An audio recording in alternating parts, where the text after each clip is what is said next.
Would you be the jerk for calling your friend's child a little you-know-what? We'll get into that in a bit, but first, am I the jerk for telling my brother-in-law to get over himself and to quit holding a 10-year-old grudge? My brother-in-law, married to my sister, is a general contractor. About 10 years ago, my dad and brother was building a deck at my parents' home. They asked my brother-in-law if they could borrow his skid loader, but he said no. They prepared the ground as best as they could without the skid loader, but got to the point where they couldn't go on without it. They went to my sister's house to ask again and found brother-in-law went out of town. They talked my sis into letting them borrow it, so she took them down to his construction lot and they hooked it up to dad's truck. The next part I'm not sure of since I don't know much about towing, but from what I was told, dad's truck wasn't big enough or powerful enough to tow the skid loader on the dump trailer, so he lost control and wrecked. The truck, trailer, and skid loader were totaled. The insurance was barely enough to cover the medical costs and the truck. There was none left over to cover brother-in-law's stuff.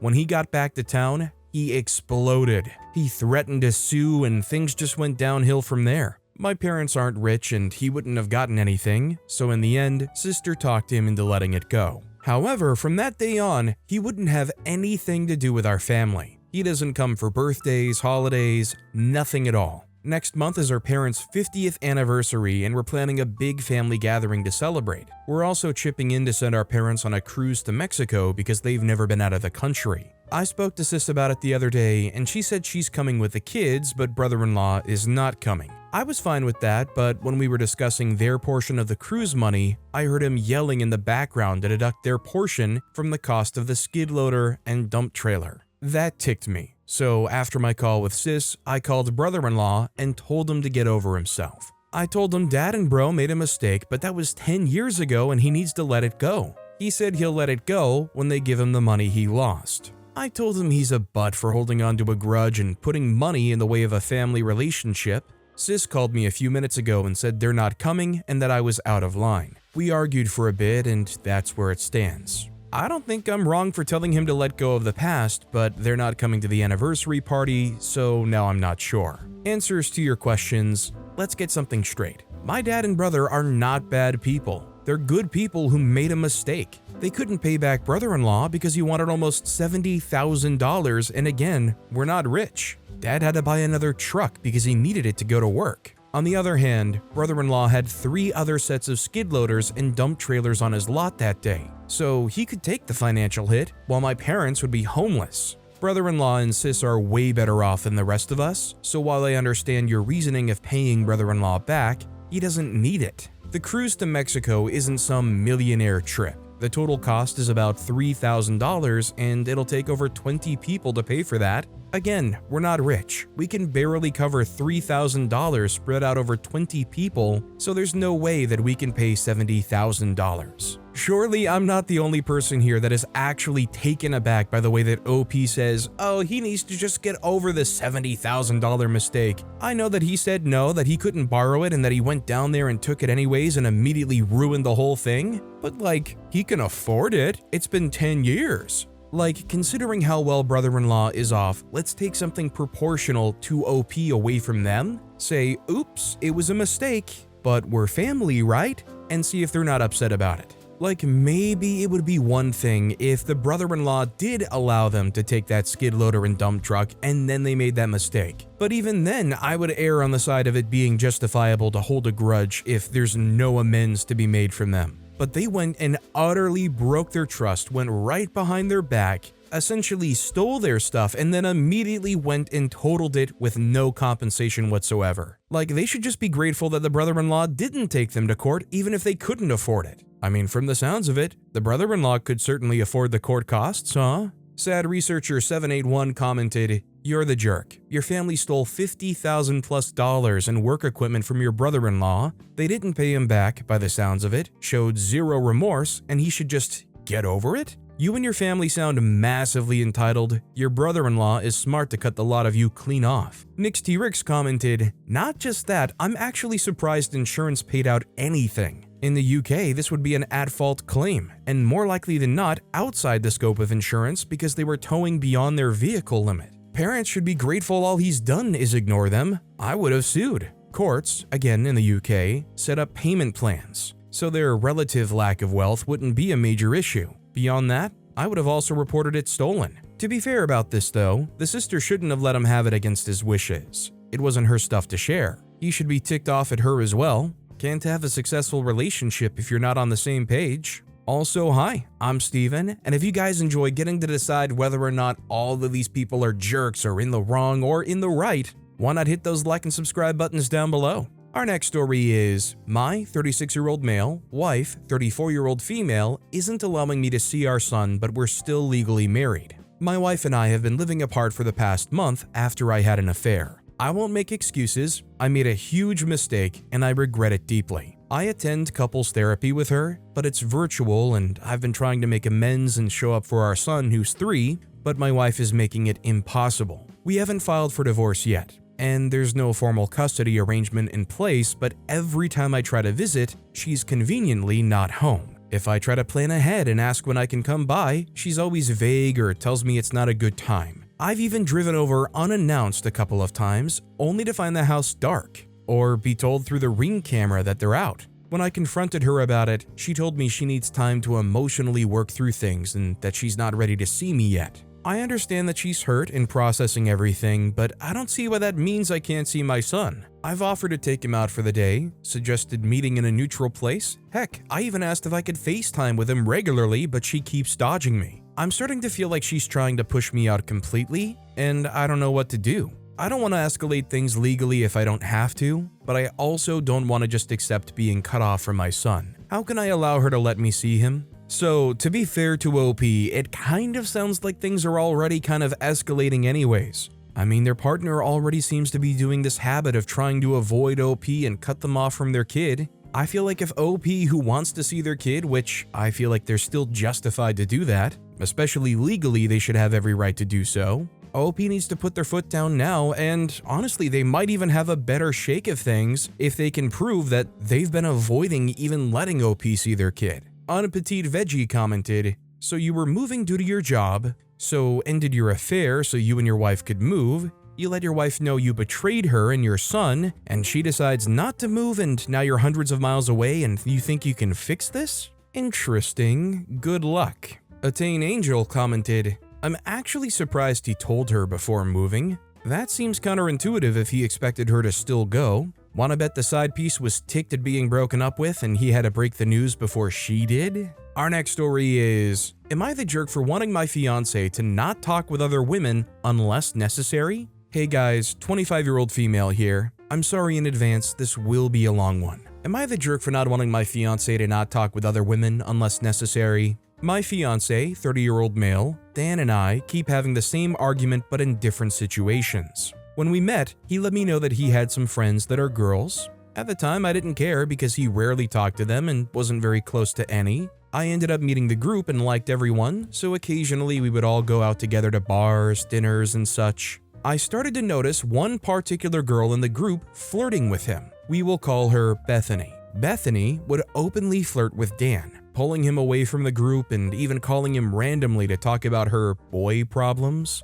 I will admit I let it slide for about 3 months hoping nothing was there. One night we went out and Dan and Bethany were so into each other that Dan barely spoke to me the whole night. Looking over the menu with her, waited in line next to her, and even left me in the dark parking lot when she called saying she was pulling into park. I brought it up to him. I was uncomfortable and jealous. I didn't like how close they were and was starting to dislike Bethany. After a lot of back and forth, we decided that if Bethany needed anything, she would need to message me. No more calls to vent about her relationship or dating problems, and no more private messages between the two. This went on for all of 1 week before I saw him sending her a Snapchat. I asked why he had broken our agreement, and I got the "we've known each other forever, 3 years, and she's my best friend." After a lot of arguments and even having a few of the other friends getting involved, I finally gave up and told them to block her and to not talk to her again. If we saw Bethany at parties or dinners, we acted friendly and civil. Eventually, she messaged me saying that she was giving up on a friendship and would leave us alone. Almost 2 years later, we're engaged and planning our wedding for December 2025. Since then, I've started therapy and medication to stabilize my moods, and now have someone teaching me how to voice my feelings before I let situations get out of hand, which I try to practice a lot. I've sat down with Dan and let him know that I am very uncomfortable with him entertaining other women while playing video games with them. We've had a few fights here and there about it, but for the most part, we've been understanding with each other until 2 months ago. He started playing with a group every day, one of them being a woman. I expressed that I know it's a me problem, but I'm jealous of how he laughs and talks to her for hours on the game. She was on the mic, heard the one-way conversation, and laughed at me. Then they both proceeded to talk to each other about how crazy I was to be jealous of someone online while I stood next to him waiting for a response. When he got off the game, I told him to please not play with that group if she's on, that he can play with the boys. I checked, he played with her less than a week ago. Now this last week, Dan and I got into another argument over another woman. Dan likes to get coffee in the morning before he heads to work, and for the last 4 months or so, he has only been going to one gas station. He's mentioned a few times a woman who works mornings giving him free coffee and making jokes with him, even giving him a sticker because it reminded her of him. I wouldn't have known any of this, but Dan has told me. I would kinda laugh and shake it off each time. Well, last week, I got him a temporary ring to wear until our wedding. Soon after, we got the stomach flu. First me, then Dan. On Friday morning, Dan decided to go get coffee. I reminded him that the doctor wanted us on a clear liquid diet and nothing harsh on our stomachs, so coffee probably wasn't the best idea. He went anyway. Later that night, I noticed he didn't have his ring on. I joked and took mine off saying, "I guess we're single tonight." He then jumped to how it was a test to see how long it would take for me to realize it's gone. I told him, "Okay, well, put it back on, I noticed." Dan then replied, "I will in a second. It's out in the truck." I'm not going to lie, I wanted to cry when he said that. He came in and went straight to playing video games. After a while, to calm down and collect my thoughts, I went to him and told him how I felt. I let him know that I'm jealous and that I know it's not a good thing to be, but the fact that he took his ring off in the truck when getting coffee upset me. I explained that I would make coffee from now on in the morning before he went to work, and asked him what flavor or blends he wanted. He got defensive and started to call me delusional for even inclining that he may be going for another woman, and that he will be going back the next day no matter what. After about 10 minutes of back and forth, I gave up and told him that I would like to discuss it again with him once he got off the game and calmed down a bit. We brought it back up the next morning when he went back, but it was the same. I'm smarter than to forget my ring, and I go there because I like the coffee. We have been arguing about this all week. Tonight I had a breakdown. I woke up from a nap and he was playing with a new woman on the game, and as soon as I sat next to him, he turned the chat volume down. I asked why he did that, and he responded the guys were being too loud. I told him I knew there was a girl in the chat, and if he could just play with another team. He freaks out on me, yelling about how I have issues, how I'm evil, and never want him to just have fun. I started to cry when he said that I was evil. Now I'm here typing this up while he sleeps like nothing happened. Am I the issue? Am I being too jealous and controlling? I feel like it, but at the same time, it kills me inside to see him put these women before my feelings. I get he has to talk to women every day in public, work, and such. I'm just concerned about the ones he's talking to every day for fun. I know jealousy and trust issues are ugly things to have. I want to bring it to my therapist, but I feel silly after all these times I go in talking about how amazing he is and how much I love him, which I still believe 100%. I just need an outsider's view at this point. OP then went on to post an update at the top of the post, commenting, "Update, I'm the jerk."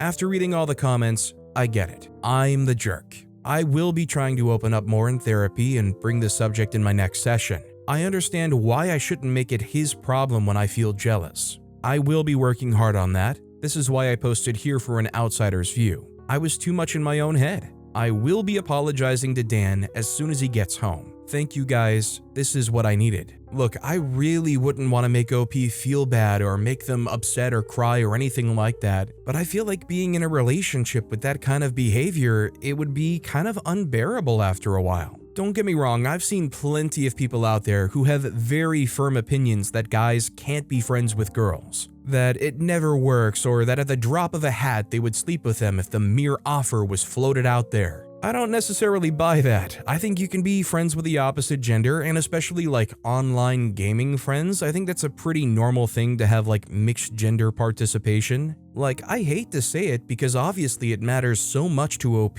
but it does come off incredibly controlling, and I honestly don't know if they really seem all that compatible with each other. Like, certainly there would be men out there more than happy to forego any kind of that exchange or friendships with women, but I don't think it makes the boyfriend bad in any way or less of a person if they don't want to give up their friendships with women solely because they're women. Katie J. Fletch commented, "Yes, I am afraid you are the issue. Your insecurities have been the root of every argument. Do you have past trauma with cheating ex-boyfriends or something? Maybe you should speak to your therapist about this as well." OddWafer4250 commented, "Based on OP's post, the only thing the therapy has done is get her to admit she has a problem with emotional regulation. But at the same time, she seems to think the solution is on her fiance, and the only outcome is to control him. She needs to get a refund." Our next story is, am I the jerk for not letting my daughter move in with me? I, 49-year-old female, have been married to Calvin, male 50, for around 22 years now. But unfortunately, we're separated now and most likely headed for divorce. We have two girls, Lily, 20, and Bella, 15. They get along well for the most part, but had their moments. For the past few months, Bella had been coming home with new expensive items her father and I did not buy her. I didn't think anything of it because she has an allowance and babysits for money, so I thought she bought them herself. Around this time, Lily was saving up to move out and she had a sizable amount saved. She then began claiming that it was going missing, which I honestly didn't believe at first because she's miscounted her money before and a majority of it was in cash. Things got worse until one day it turned out Bella was using Lily's money. I didn't believe it at first, but Bella admitted to it. Lily lashed out at my husband and I because she believed that we were covering for her because she's always felt like we favored Bella. I tried to tell her it wasn't true and she refused to believe me. She ended up taking what she had and visiting her boyfriend, who's currently helping pay for her apartment, as they were planning on moving in together anyway. I later found out that Calvin had actually been giving Bella the money since he didn't believe Lily needed all of it, and told her to admit that she stole it so he wouldn't take the blame. He admitted it to me late one night for whatever reason, but I suspect he was drunk and didn't mean to say it. I don't understand his logic at all. But I also found out that he does in fact favor Bella, which broke me, since it means he played a part in breaking the family. I told him off and found myself a small apartment near my town because I can't bear to be around him now. I was able to finally get back in contact with Lily too after she refused to talk to me for over a month. But as of now, she won't talk to Bella or Calvin. Bella's been asking to move in with me because she doesn't like what her dad did since she wasn't aware he was taking it from Lily. She realizes she screwed up and possibly forever ruined her relationship with Lily, but she says she doesn't want to lose me either. I honestly just can't bring myself to face her now, and I think I just want to be alone.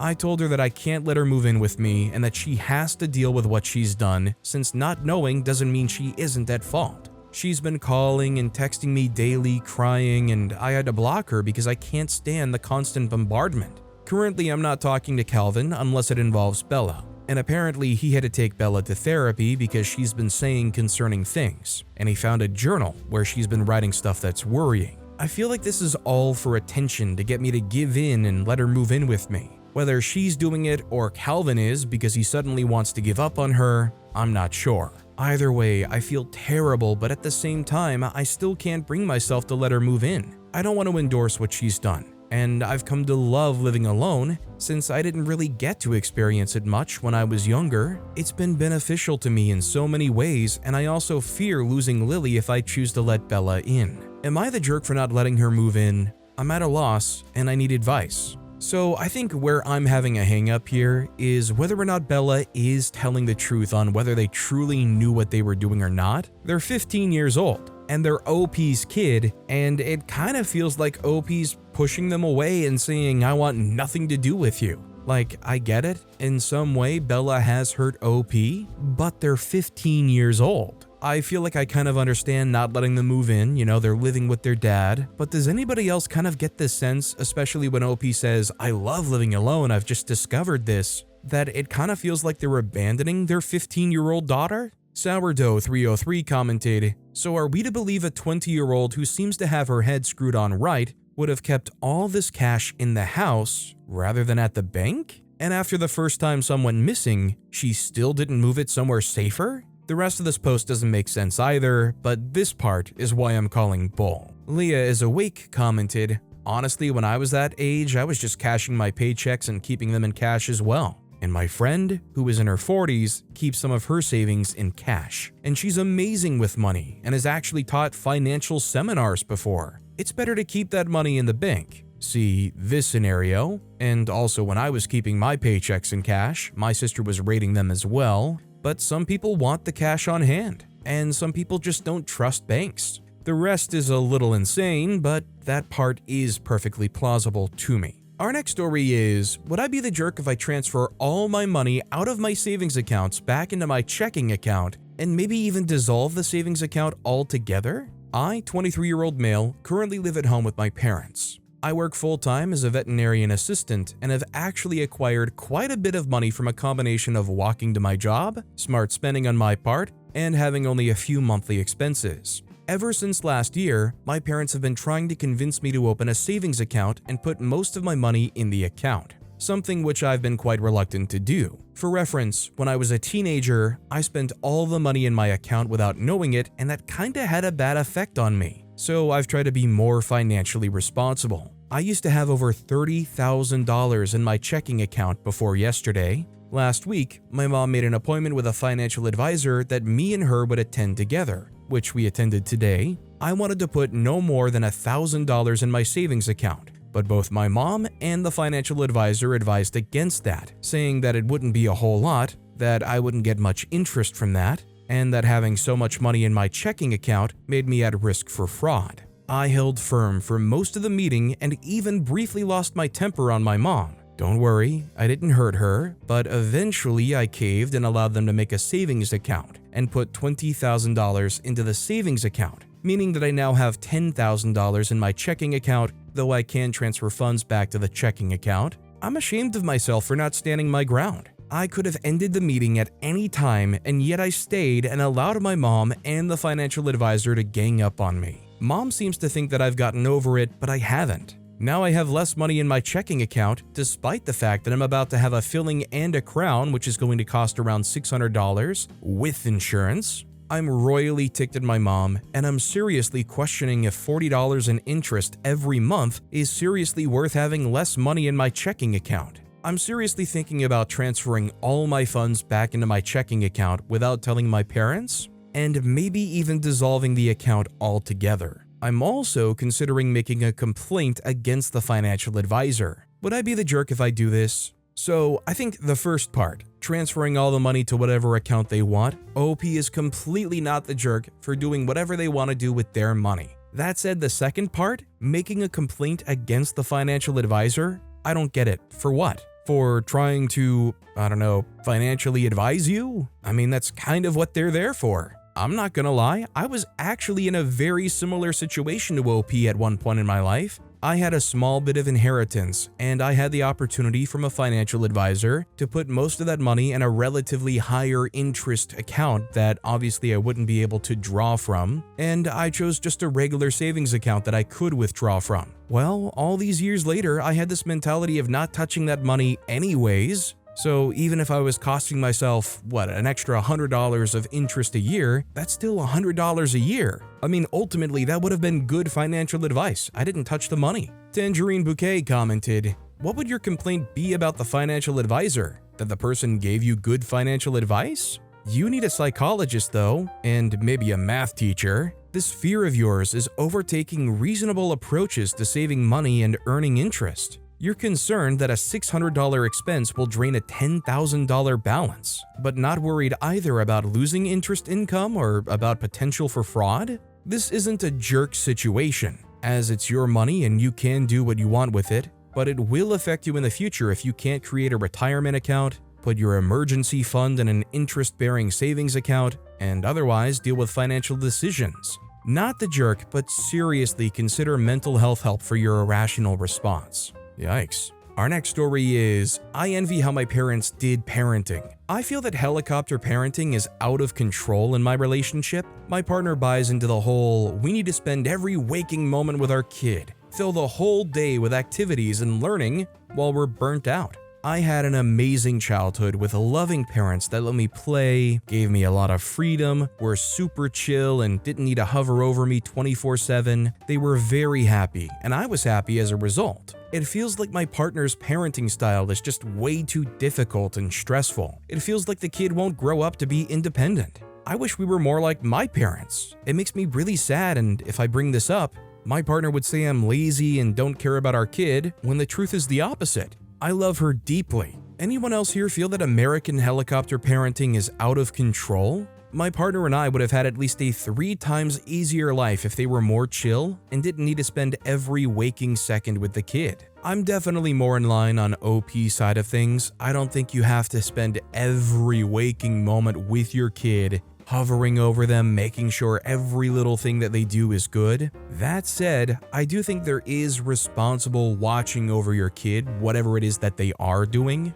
Especially in this day and age, you kind of have to know what they're looking at with whatever devices they use. But that doesn't mean that you have to constantly be there, literally watching whatever they do on the tablet or on the PlayStation or whatnot. I was fortunate enough to grow up not too hovered over. I know on both sides, I would have been completely exhausted at the prospect of it, both as a kid if my parents were helicoptering over me, or as a parent having to helicopter over a kid. Both just seem like way too much. Granted, I'm not a parent, so if you want to discount everything I said or my feelings, more power to you. OK Cantaloupe 3685 commented, I wish I could find it now, but a year or so ago, I took a free online college course about the different types of play for children. It went through different scenarios. Scenario 1, structured activity indoors. Kids were set up with paint and instructed on what to do with it and stay at their desk. Scenario 2, kids allowed a free play in a daycare or playroom setting. Scenario 3, kids were given tools and instructions for a structured game to play outside.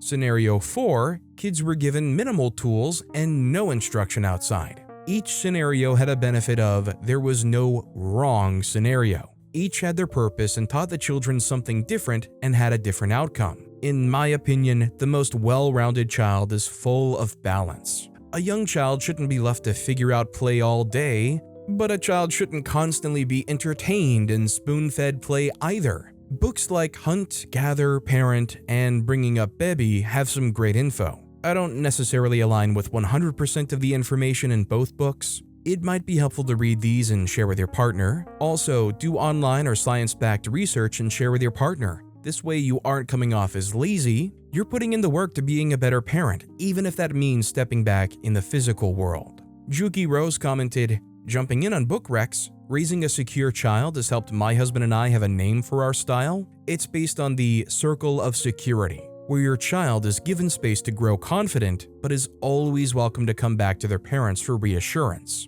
It's working out really well for me. I feel less burnt out and guilty that I'm not giving my son 100% of my attention all the time. Our next story is, Bridesmaids, is it wrong to ask someone to pay for their dress and to be part of your special day without paying for their costs? I'm finally getting married. Yay! I chose my bridesmaid over a year ago, and we're finally coming up on the big day. 2 months to go. I recently had one of my bridesmaids say that I was supposed to be paying for all of the dresses. Now I find myself Googling what is traditional and got 2 different answers and just more questions. I came from a family with no money, and when my older sister got married, she paid for my dress but not the others, and that was because I was young, no money, and she really wanted me to be in the wedding. 10 years later, a friend asks me and says I was responsible for the dress. So my experience told me it was normal for the bridesmaids to buy their dress. Now, maybe in cultures or social groups where you have money, I can see that being a thing, specifically if you want specific. I told all the girls I asked they didn't have to wear a dress, buy it, or even stress if they couldn't travel to make it for whatever circumstances may arise. I've been upfront and honest. I'm not planning a traditional wedding by any means, as in I want to wear the dress, have a short ceremony, I mean super short, no written vows or special ads, just have the script to be legal. I don't want to do dances, cutting cakes, and I'm praying no toasting speeches. I want to walk around in my pretty dress. on my parents' farm, and enjoy the company of my friends and family. I guess a backyard campout. So when I said I wanted them to wear dresses, maybe it came unexpected to a few because I wasn't fully sure, mostly because my soon-to-be husband is only doing it for me, and I wanted him to be comfortable and not stress over the attention and expectations of a traditional wedding. So if anyone had gotten this far in my long story, I would like to ask for some thoughts and input on how you would, I guess, handle ideals of a close friend you truly love but are confused by and maybe don't fully understand. I guess it feels more and more like being from two different worlds? I'm gonna be honest, I'm actually not sure what the normal expectations are. I've never been married, I really have only been to like one wedding ever anyways, and obviously I'm just wearing a suit. I'm a little unclear as to what OP was even specifically asking, whether or not there's like a specific dress, or if OP's just asking for like a color or a theme. I feel like you're definitely not the jerk if you're asking for like just a color or like a general vibe. If you want like a very specific fit or dress though, that's where it might be a little bit more you should probably at least help, if not pay for them. I'd like to know what you guys think down in the comments. Our next story is, how do I, 22-year-old male, get my sister, 19-year-old female, to forgive my girlfriend, 25-year-old female, or at least remain cordial? I've been with my girlfriend for 4 months now. We met at the bar, and she's legitimately the most gorgeous woman I've ever seen. She's tall, in shape, very pretty. She's just stunning.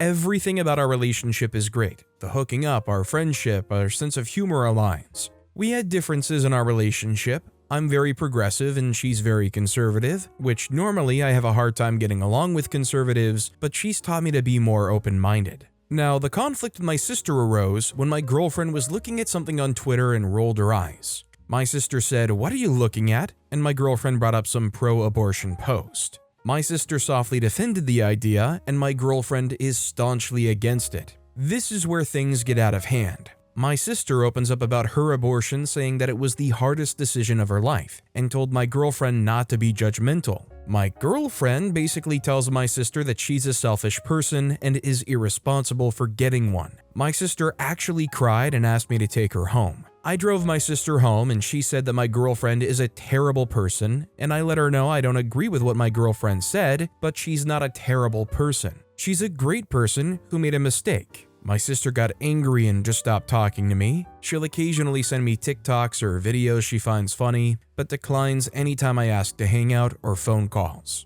Our conversations are non-existent and only consist of sending each other videos. I confronted my girlfriend and told her what she said went too far. My girlfriend agreed to apologize, but my sister says she wants nothing to do with my girlfriend anymore, which is fine, but she can at least talk to me. My girlfriend is here to stay whether my sister likes it or not, so I'm trying to get my sister to get along with her, or at least go back to normal with me. I feel like this one is all kinds of complicated. I feel like OP just needs to give their sister their space, respond to what they do say when they do reach out, and when there's kind of more of a natural opportunity to reply and say that even if you don't get along with my girlfriend, I still want to be able to talk to you and have you in my life. Hopefully that would be able to maybe mend things and kind of have this bridge, even if it's a little more distant because of OP's girlfriend. It's just the way things are with politics, it's probably going to be hard to get somebody who feels so personally offended by what the girlfriend did to ever really feel like they can see them eye to eye going forward.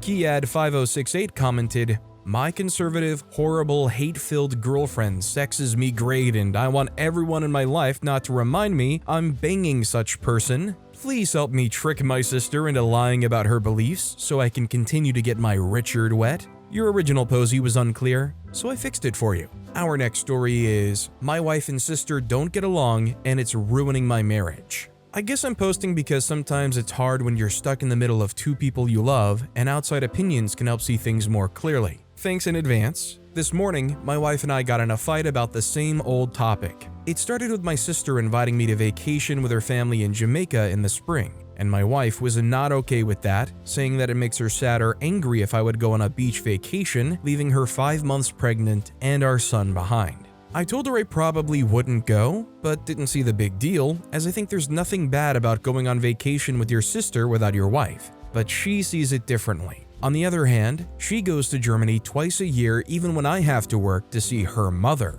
I never say anything about that. But even my wife saw something wrong in my sister inviting me on family vacations without her. She says my sister shouldn't have even been making this invitation comfortably, thinking there's a real chance I'm going without my wife and kid. Kinda being negative about my sister again? Which brings me to the real issues, why my wife wouldn't come to Jamaica with us in the first place. She doesn't get along with my sister. To be fair, my sister is a really difficult person. She's caused a lot of drama in the past, and there hasn't been a single person in our family, our own mother included, who had a period of not talking to my sister because she did something crazy. When my wife and sister did get along, my sister would call her every day many times to use her as a personal therapist to dump a lot of negativity on her about her problems with my parents and her husband. There were incidents where my sister has caused problems, like at my wedding where her room was 20 minutes late and she started yelling the F word at the hotel manager and almost got us kicked out of the hotel. My wife apologized to the manager, and after 20 minutes of apologizing my wife did for my sister, we were allowed to stay. Things came to a big clash between my sister and my wife about 2 years ago.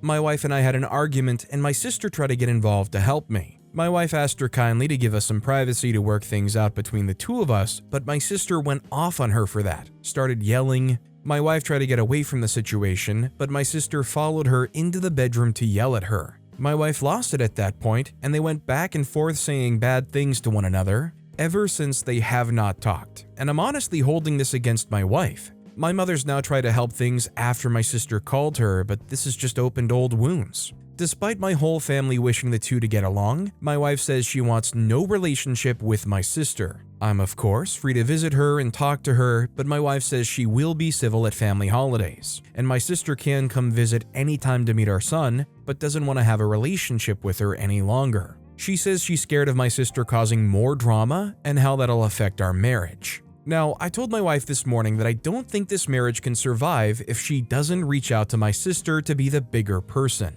I know my sister won't reach out to her, as she doesn't think she did anything wrong, but that's just how my sister is. My sister doesn't have that insight about her own behavior, and we all know that about her in my family, so it would have to come from my wife to make things up. But my wife just doesn't want to, and I'm afraid that I'll start resenting her for it to the point of the marriage falling apart. Why can't my wife be the bigger person, as we all know my sister won't? I'm blaming my wife for the situation, which is sad as we have a beautiful child and one on the way. I just don't get why my wife can't jump over her own shadow for me to make me happy. I told her how much happier it would make me if she would get along with my sister again, but she keeps saying that she's scared of my sister and that she had the right to choose for herself who is healthy for her and who isn't. I think this is selfish on her end. I told her it doesn't matter if my sister is right or not, just that we all get along and to be the bigger person. My sister is pretty much the only argument point in my marriage. Other than that, my wife and I get along great, have lots of fun, and love each other. We have an amazing kid. My wife is also not a jealous person who wants to cut me off from my family. There have been times where my sister wanted me to cut me out of her children's life. One time because I let my nephew eat chocolate chip pancakes on a campaign trip and he wasn't allowed to. My wife back then spent a lot of time trying to fix the issues so my sister would forgive me and let me see my nephew again. My wife has also spent a lot of effort mending my relationship to my dad after his last visit, as I felt very disappointed in him for not spending more time with our son. She also always tells me to call my parents more often. She's not a jealous person trying to cut me off from my family, as one might think reading this. I've also made sacrifices for her, such as quitting my job after her dad died so she can be closer to her family. We couldn't move closer to her mom because I didn't find work there. So I'm wondering if I'm in my rights to ask this sacrifice from her? Anyone been in this situation before? So I think beyond a shadow of a doubt, OP is the problem here. I think what highlights it for me personally is in the second half of this post, OP starts highlighting how their wife played fixer for all of OP's relationships. Well, I don't find it surprising that they don't want to have a relationship with somebody that they feel like OP's almost inevitably going to get into some kind of problem with again, and then OP's going to look to their wife to not only mend their relationship with the sister, but also be on a good enough term to mend OP's relationship with their sister. Because God forbid OP has like a chocolate chip pancake relapse with a nephew. Anonymous commented, "Your wife is absolutely not the problem here. You and your sister are. The fact that you let your sister treat your wife like that is disgusting. It is completely understandable that your wife is unhappy that you'd be going away with your sister's family. It's not a sibling trip, it's a family trip she is specifically being excluded from. You need to stand up for your wife and either cut your sister off or force her to make things right. If you don't, I really hope your wife comes to her senses and leaves you. Your sister is toxic and manipulative, and you even admitted it yourself. Grow up and protect your wife. This next story is, am I the jerk for wanting to leave my wife of 10 years because I've fallen back in love with my first love? I, male 35, have been married to my wife, female 34, for 10 years.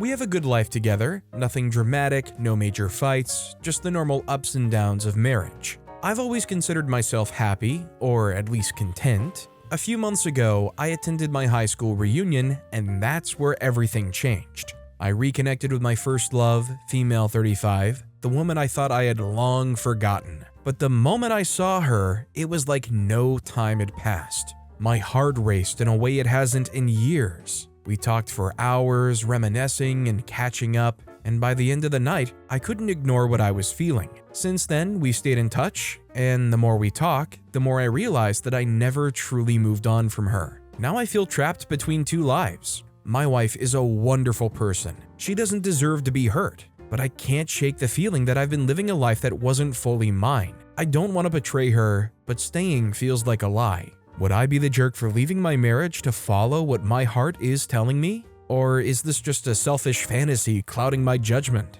I just have to say, at this point, does it truly matter? OP is so head over heels over this other woman that they went on Reddit and made a post, probably hoping that there would be like an overwhelming rush of comments being like, "You're good, OP, you're alright, go get that new girl. Fulfill that fantasy." Xepis Girl commented, "You're the jerk. You've already betrayed your wife by having an emotional affair with the first love. When she finds out, and she will, that woman you claim to have loved for over 10 years is going to be devastated." Our next story is, am I the jerk for not moving my laundry while I was working? Throwaway because I'm friends with a couple of my neighbors and know they have Reddit. Don't really want this link to main. I work from home, and it's usually pretty chill shifts, so I tend to do chores in between tasks or meetings. Today, I decided to do laundry at the beginning of my shift since there wasn't really anything major planned for the day. My building has 5 units that splits 1 washer and 1 dryer in the basement, so you have to time it properly to not run into or have to wait for another neighbor to finish up. I threw my first load in, all good, moved it to the dryer and put my second load in the washer. Then I get a message from my manager to come in for a meeting as client expectations for a project had changed, and they wanted to update the team on the new guidelines. This meeting ended up going for a couple of hours. There were intermittent short breaks where I could have checked the laundry. Both loads were definitely done by now, but I felt if I left my desk, it would leave a bad impression. When I finally went downstairs, I found that my first load was taken out and put on top of the dryer, and my second load was moved from the washer, also dried, and now also sitting on the dryer. There were a different neighbor's laundry currently going through their own cycle.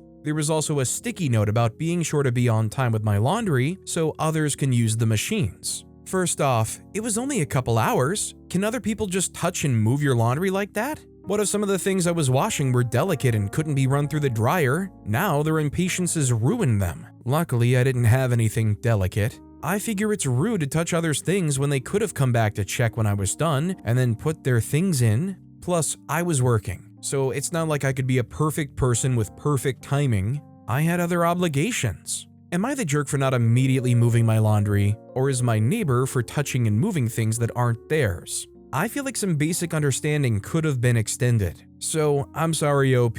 Obviously OP feels like they're not the jerk, but I think they are. Like, I completely understand. OP got hung up, things popped up that they didn't expect they were going to have, and they had to step away. The problem is, you don't use the 1 washer and 1 dryer in a 5-unit building unless you know that you can be there at start and finish. It doesn't really matter what OP intended. It doesn't matter that it was like a rare circumstance that would probably only happen one time. It did, and that makes OP the jerk. Slap-a-frap commented, "You're the jerk, and you're stepping into being an entitled jerk, so watch your step. Your words, so you have to time it properly to not run into or have to wait for another neighbor to finish up. Then you say this happened, Then I get a message from my manager to come in for a meeting as client expectations for a project had changed and they wanted to update the team on the new guidelines. This is a you problem and no one else's. This means that you are the one that needs to find a solution to meet the expectations that are set. See the Your Words section. This is you gaslighting. First off, it was only a couple hours. To who? You or the person waiting? See the Your Words section again to use the washer or dryer. As far as your questions at the end are concerned, can other people just touch and move your laundry like that? Yes they can, because there are rules set in place to make sure that people like you don't get all entitled and think you can just do what you want with communal property. What if some of the things I was washing were delicate and couldn't be run through the dryer? Now their impatience has ruined them. Luckily, I didn't have anything delicate. Once again, this is a you problem because if you didn't take advantage of the situation and follow the rules that have been set up and accepted by you, none of this would happen. And now for the entitlement. I figure it's rude to touch others' things when they could have come back to check when I was done and then put their things in. Of course you're going to figure that because you're being manipulative and deflecting on what the real problem is. The problem being that you think that others have to adjust to cater to your needs. Plus, I was working, so it's not like I could be a perfect person with perfect timing. I had other obligations. This is 100% back on you again. Who the freak cares that you were working? Is there something in the rules that say when OP's working, you can monopolize the washer and dryer? No, didn't think so. You are 100% to blame for all of this. Stop thinking that you're not the problem and do better. Our next story is, am I the jerk for siding with my boyfriend after he punished my son for asking for money to watch his step-siblings?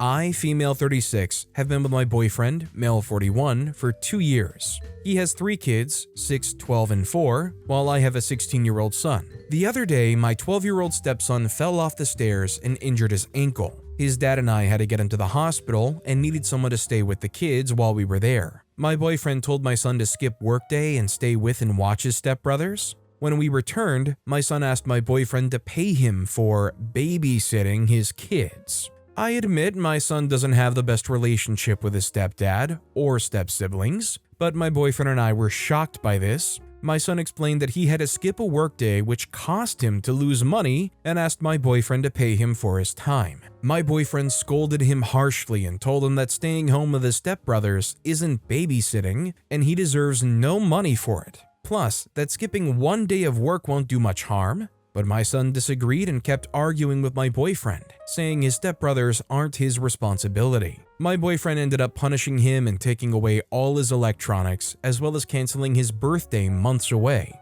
My son fought back, talking about how unfair this was and asking me to get involved. I sided with my boyfriend because I really did not appreciate how my son used this family emergency to his advantage and thought that he would get money out of helping family out. My son didn't like where I stood in this conflict and accused me of favoring my stepkids to stay on my boyfriend's good side while ignoring the mistreatment towards him. I cut the argument and he's become silent ever since. Even refused to eat with us or sit with us. Am I the jerk for agreeing with my boyfriend to punish my son? I'm kind of curious if most people would agree with me when I say that OP is the jerk. I'm sorry, but that kid isn't related to them. They're not really the 16-year-old siblings. Likely, there's not even much of a relationship there. I mean, I certainly get that this was an emergency situation, but I don't really see myself jumping to say, oh yeah, OP was definitely in the right, punishing the kid and taking away all their electronics because they weren't thrilled with being forced to babysit. Pastel Mattel commented, "You're the jerk. He's not their stepbrother. You're not married to that man. That's your boyfriend. Your son had to miss out on a day of work, a day of pay, and you couldn't pay him for babysitting? The 12-year-old's father could have gone to the hospital with his son alone while you stayed home with the rest of the kids. This isn't your son's problem. It doesn't take 2 people for a sprained or broken ankle. That would be enough all on its own for you to be the jerk. But then you actually took away all of his electronics and canceled his birthday? He's turning 17. A year after that, he's never going to see or speak to you again if you keep choosing your boyfriend and pretend stepkids over your own son." Another person replied, "Yes, the child's father should have taken his son and she should have stayed home. Most hospitals only allow one person back anyway. I don't get how parents allow someone they're dating to treat their child like that. and they back them up. She'll end up without her boyfriend one day, and it will be too late to build the relationship she destroyed with her son. Our next story is, am I the jerk for sleeping on my weekends? Me, 35, have a stepdaughter, 13, who spends every other weekend at my home. My husband and I have 3 kids, 4 months old, 2 years old, and 4 years old. My baby is super fussy. It's been really bad. The doctor said she's okay, she's really colicky, she cries all night long. The past few months have been a nightmare. Working all day, no sleep at night. I am a super light sleeper. I've been canceling our weekends with my stepdaughter so my husband and I can catch up on sleep. My stepdaughter decided to blast us on social media. She said, "My dad and stepmom can't even take care of the kids they have, yet they keep having more. So much for having a reliable, loving parent," followed by my husband's family asking her what's wrong. She let them know that we keep canceling on her time. It's not just her time, it's also her dad's. It's been a very difficult situation for both of us. My in-laws are now saying that we are the jerks in the situation. They stopped helping us with the younger kids altogether. Am I the jerk here? I feel like it's just circumstances. No one asks for a colicky baby. I gotta admit, I do have like a level of sympathy for OP and their family. It is a difficult situation when you have a baby that is kind of keeping you up at all hours, but that said, there still is truth to the daughter saying, essentially, my parents and or step-parents are disappearing from my life because of the kid. As much as OP can say, and I quote, "I feel like it's just circumstances," how much of what the stepdaughter said is actually wrong? Collie the Blaze commented, "The colicky baby isn't your fault, but your solution is unfair to your stepdaughter. Her father is abandoning her and disappearing from her life. You guys do need to come up with another way of dealing with this. You're the jerk." Our next story is, am I the jerk for calling a friend's child a little S-word? Hey, this is my first Reddit post, so please be kind as I'm new to this and I have autism and learning difficulties and mental health problems, and am deeply upset and embarrassed. I want to ask if I'm the jerk for calling a friend's 7-year-old a little S-word after he rudely told my 8-year-old son to go away. I'll give some context. My friend in question has told me in the past that it's okay to tell her kids off if they play up or be rude to other people, including myself and my 8-year-old son. Or if they play up and make a scene, I don't mind telling them off now and again, and her grandparents and mother have said that it's a good thing that I help out with telling them off. But I've noticed that it upsets my own general and mental health, but today broke the straw on the camel's back. And I just lost my cool, and it made things very awkward on the school run drop-offs, and she told me that it upset her, and I profusely apologized to her and told her that I won't be helping her rein her kids in when they play up, as it's not great on my own health.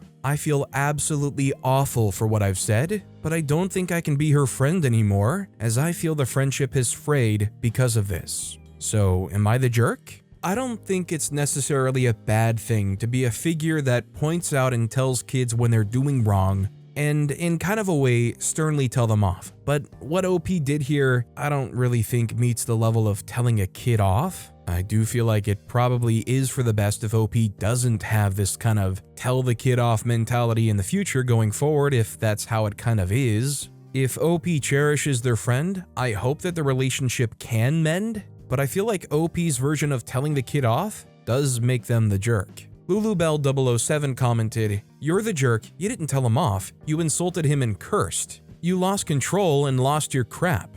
Neurodivergence may be an explanation, but it isn't an excuse and you were in the wrong. The kid is 8 and you overreacted to your son being told to shut up, and now you're panicking because you've been called out for cursing at a child and stepping over a line. So you're trying to escape the feelings by saying that you want to break friends. May I suggest you step away, calm down? You have apologized for your actions and need to just do better going forward. The world is not ending, you just feel crappy because you did a crappy thing. The only thing you should do is apologize to the boy. It wasn't your friend you swore at, it was him, and he deserves to have an apology. Show him that adults sometimes make mistakes, but they also need to apologize for them, just like kids. Then you can make peace and move on." Our next story is, am I the bad apple? So I, 15-year-old female, did something pretty awful and I know it. But now I'm wondering if I'm actually the bad apple in this situation, or if things just escalated way too much. Here's what happened.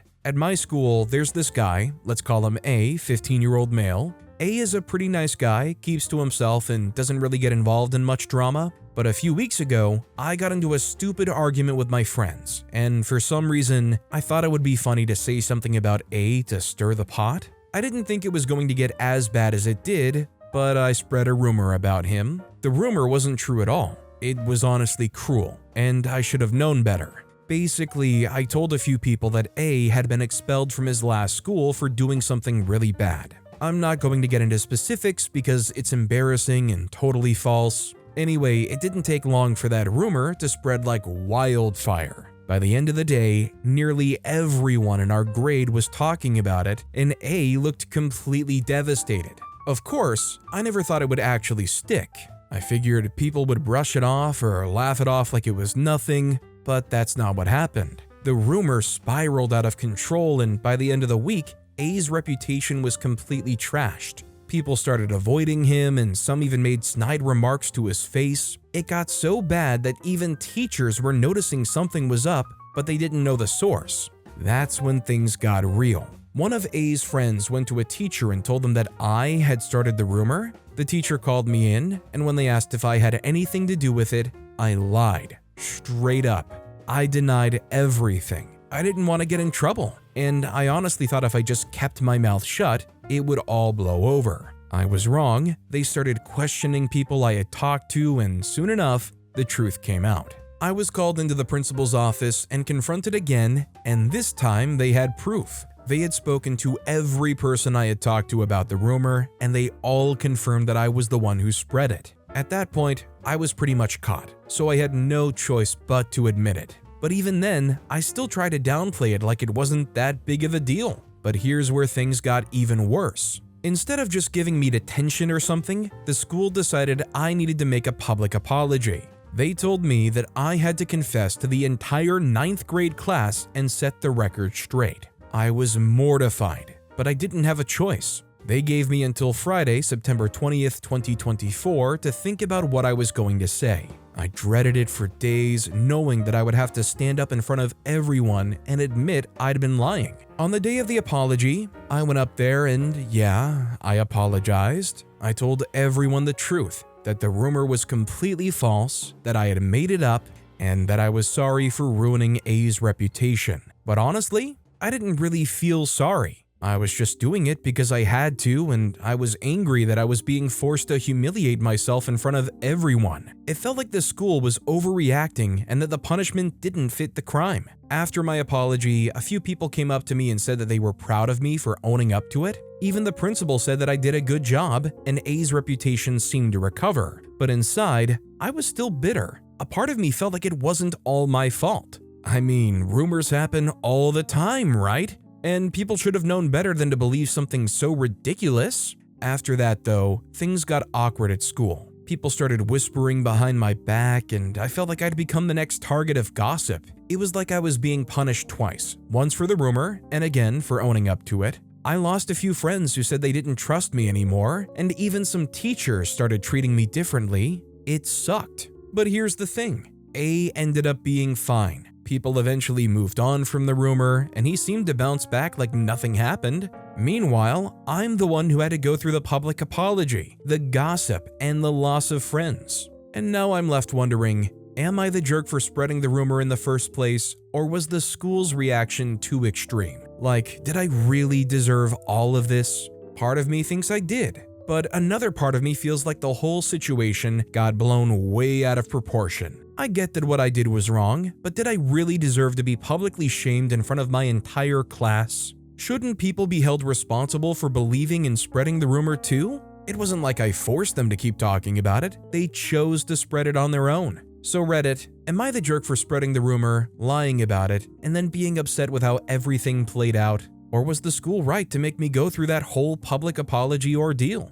So, I'm gonna be honest, I'm gonna say it exactly how I see it. I think OP deserved every little bit of that. Doesn't matter if 9 times out of 10, every other rumor that gets floated out there just dissipates and becomes nothing. OP made a rumor for no reason, just for the lols, and almost ruined this guy's reputation in the entire school. I think what the school made OP do, which is turn around and address their entire class and say, hey guys, that rumor is false, I made it. It was kind of like the perfect dose of reality check for OP.